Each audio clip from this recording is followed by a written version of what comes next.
আগামী ফেব্রুয়ারিতেই জাতীয় নির্বাচন সম্পন্ন হবে বলে মন্তব্য করেছেন শিল্প উপদেষ্টা আদিলুর রহমান খান। রোববার বিকেলে নারায়ণগঞ্জের সোনারগাঁয়ে এক অনুষ্ঠানে সাংবাদিকদের প্রশ্নের জবাবে তিনি এই কথা বলেন। দেশের মানুষ উৎসব মুখর পরিবেশে নির্বাচন উদযাপন করার অপেক্ষায় আছে বলেও মন্তব্য করেন উপদেষ্টা।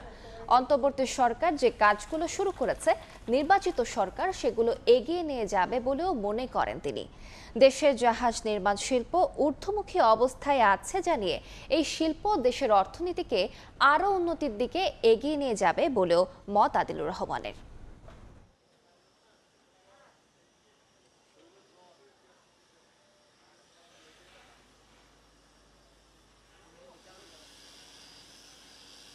ফেব্রুয়ারি নির্বাচন অবশ্যই সুষ্ঠু হবে এবং বাংলাদেশের মানুষ সেই নির্বাচন উৎসব মুখর পরিবেশে উদযাপন করার জন্য অপেক্ষমান। জনগণের নির্বাচিত সরকার জনগণের আকাঙ্ক্ষা বাস্তবায়ন করে। আমরা যে কাজটা গণঅভ্যুত্থানের সরকার হিসেবে শুরু করেছি, বাংলাদেশের জনগণের নির্বাচিত সরকার সেটা এগিয়ে নিয়ে যাবে, এটাই তো আমাদের বিশ্বাস।